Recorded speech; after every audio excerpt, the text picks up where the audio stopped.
아이선 멘토. 자, 그럼 4장 실습 시작해 보도록 하겠습니다. 3장의 실습 코드 다 실행했다고 가정을 하고, 여기 위에 보시면 3장 실습 결과의 최종 결과가 보이고 있죠. 이 세션, 이 커널에 그대로 이어서 실행을 해볼게요. 다운로드 받은 CSV 파일을 읽어오고 있죠. 똑같습니다.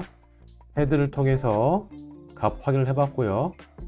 굉장히 다양한 컬럼들이 보이고 있죠. 정보 확인해 볼게요. 이전에 가져왔던 데이터 같은 경우는 컬럼이 64개인가 있었죠. 근데 이거는 15개 밖에 없네요. 하지만 데이터 타입이 더 다양하네요. 정수 데이터도 포함이 되어 있네요. 자, 그래서 필요한 열만 추출을 했죠. 서브미션 데이터고 토탈 케이시스, 확진자 숫자겠죠. 그 숫자를 추출을 해서 값을 확인해 보았더니 이렇게 서브미션 데이트, 토탈 케이스 이렇게 보이고 있습니다. 근데 보면 이 날짜들이 지금 정렬이 안 되어 있다 보니까 보기가 싫죠. 그리고 우리가 원하는 형태의 그래프를 그리기 위해서는 데이트, 날짜 순으로 정렬이 되어 있어야겠죠. X축이 날짜다 보니까요. 그래서 데이터를 정렬을 하고 있습니다. 여기 보시면 필터링 됐던 하와이 데이터 프레임에 서브미션 데이트 기준으로 소팅을 하라, 이런 소스 코드입니다. sort underscore values라는 데이터 프레임 메소드를 사용하시면 되고요. 여기 by의 인수에다가 정렬이 기준이 되는 컬럼을 넣으시면 됩니다. 그래서 값을 확인을 해 보았더니 이런 식으로 데이터가 보이고 있죠. 그 정렬이 마치 잘 된 것 같았는데 좀 이상해 보이죠. 왜냐면 2021년 데이터와 22년 데이터가 이렇게 보이고 있죠. 지금 이 데이터 같은 경우는 서브미션 데이트가 데이트 형태가 아니라, 그 날짜 형태가 아니라 오브젝트, 즉 문자열 형태이기 때문에 우리가 원하는 형태로 정렬이 되지 않은 케이스예요. 21년과 22년 데이터가 이렇게 그대로 보이는 거죠. 값들도 보면 데이터가 일렬적으로 올라가는 것이 아니라 널뛰기를 하고 있는 걸 보실 수가 있습니다. 그렇죠? 이걸 어떻게 수정할 수 있을까요?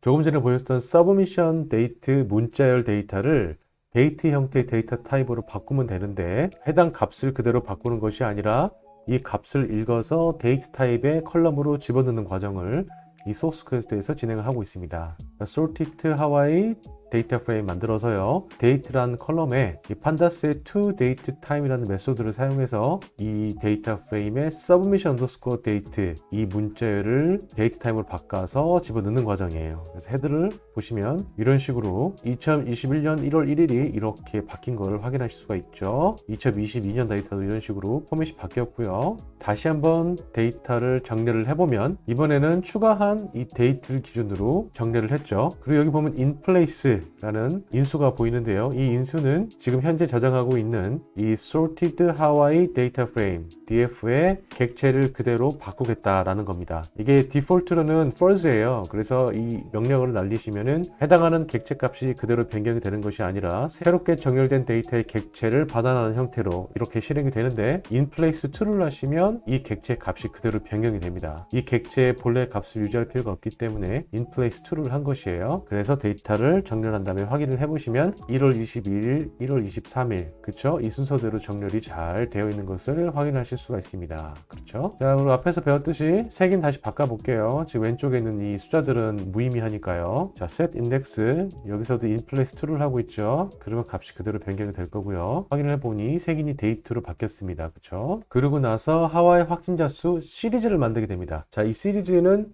데이터 프레임이랑 굉장히 흡사하게 생겼는데 밸류가 이제 하나밖에 없는 거예요. 색인은 날짜고 값은 확진자 수인 시리즈를 만드는 겁니다. 그래서 판다스 같은 경우는 제공하고 있는 두 가지의 주요한 클래스 타입이죠. 하나는 값이 하나인 시리즈 타입, 그 다음 두 번째 같은 경우는 데이터 프레임이라고 생각하시면 됩니다. 그래서 그래프를 그리기 위해서 추출을 하는 거예요. 그래서 하와이 확진자 수 시리즈 만들고요. 여기 데이트랑 확진자 수만 보이고 있죠.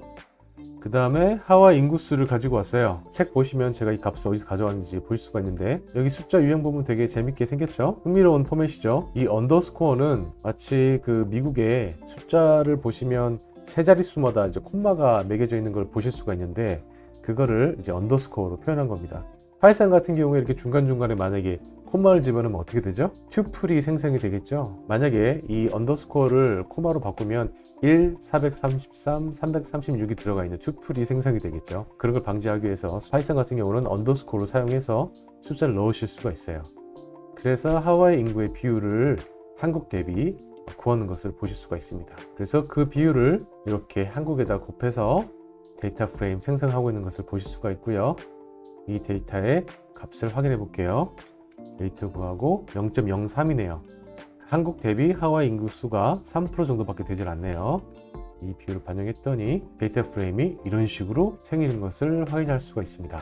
그런데 지금 이 소스 코드의 실행 결과가 책에 있는 내용과 좀 다른 걸 보실 수가 있어요. 책의 내용 잠깐 다시 보실게요.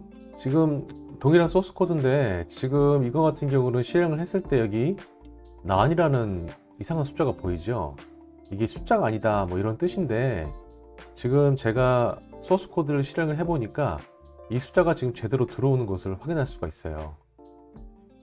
그 이유가 뭐냐면 제가 이 소스 코드를 작성한 시점하고 저희가 지금 설치한 그 아나콘다의 버전이 조금 다릅니다. 저희가 1년 동안 집필을 했기 때문에 초기에 썼던 버전에서는 이게 난으로 나왔었는데 지금 제가 책에서 설치를 하라고 말씀드렸던 그 버전으로 하시면 이 숫자가 잘 나오는 걸 보실 수가 있어요. 그리고 그 이유 때문에 실은 2차 가공을 했던 거였거든요. 2차 가공에 보면 이 한국, 대한민국 확진자 수의 이 시리즈하고 그 다음에 하와이 확진자 수 시리즈의 색인을 확인을 해보시면 대한민국 거는 오브젝트, 즉 문자열로 되어 있는데 하와이는 지금 데이트 타임으로 되어 있거든요. 그래서 두 개가 매핑이 되지 않았기 때문에 그 값이 제대로 나오지 않았던 건데 지금 이 버전에서는 색인의 데이트의 데이터 타입이 일치하지 않더라도 그 값이 동일하면 이렇게 값이 제대로 나오는 걸 확인하실 수가 있습니다. 이걸 그대로 여과 없이 보이는 이유가 뭐냐면 이런 일이 충분히 발생을 할 수가 있거든요.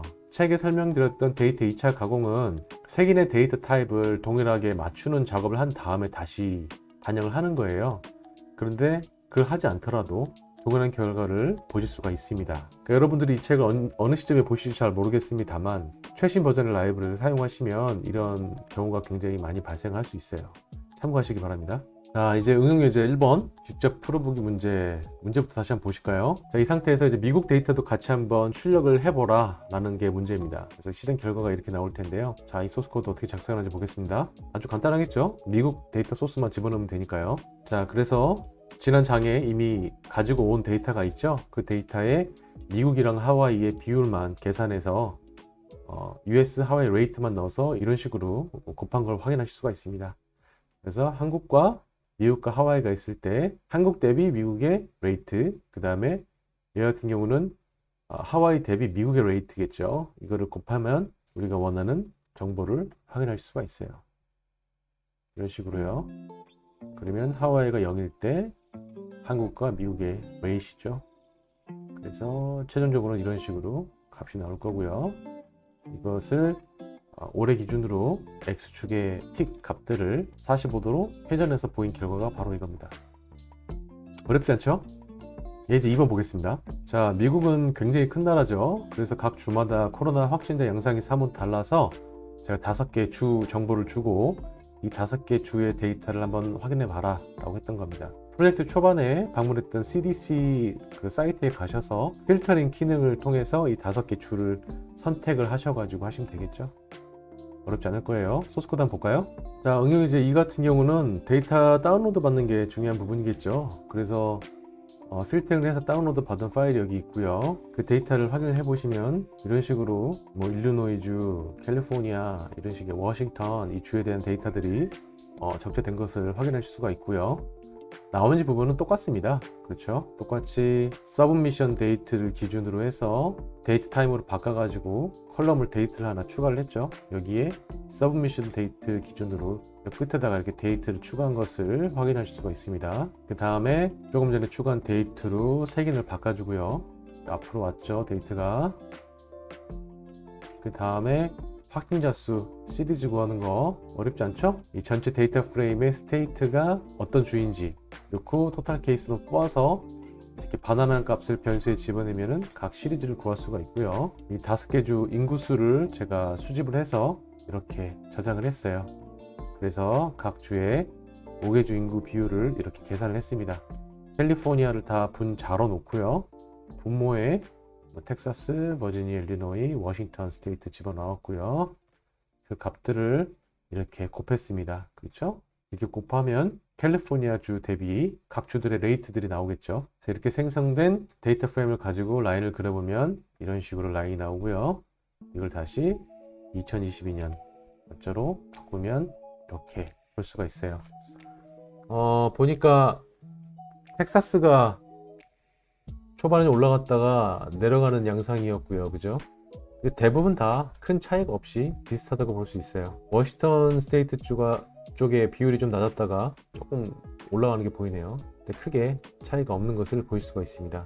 캘리포니아가 텍사스를 이 시점에서 능가해 버렸네요. 오미크론이 캘리포니아 쪽에 더 영향을 많이 미친 걸로 보입니다. 자, 4장 실습도 끝났습니다. 요약 한번 보시면서 다시 한번 정리해 주시고요. 연습 문제 푸시면서 지금까지 배우셨던 것들 다시 한번 보시기 바랍니다. 아마 실습을 따라 하셨고 제 영상을 보셨다면 어렵지 않게 문제를 풀 수 있지 않을까 생각이 듭니다. 자, 다음 장은 5장이죠. 전 세계 개발자 현황 분석을 하는 것인데 지금까지 했던 두 개의 장과는 조금 다른 형태의 데이터 분석 프로젝트가 될 것입니다. 각 개발자들한테 설문조사를 했던 그 데이터를 수집을 해서 집계하는 과정을 거칠 것이에요. 두 개 프로젝트 같은 경우는 이미 집계가 완료된 데이터였고 이거 같은 경우는 집계하는 과정을 저희가 실습을 해볼 것입니다. 그리고 시어카도 좀 다르게 어떤 파이 차트라든지 더 다양한 차트를 보실 수 있습니다. 재밌겠죠? 영상이 도움이 되셨다면 구독과 좋아요 꼭 해주시고요. 그 다음에 제가 계속 영상 업데이트 해드리고 있으니까 알람에도 체크 부탁드리겠습니다. 네, 고맙습니다. 파이썬 멘토 조인석이었습니다. 파이썬 멘토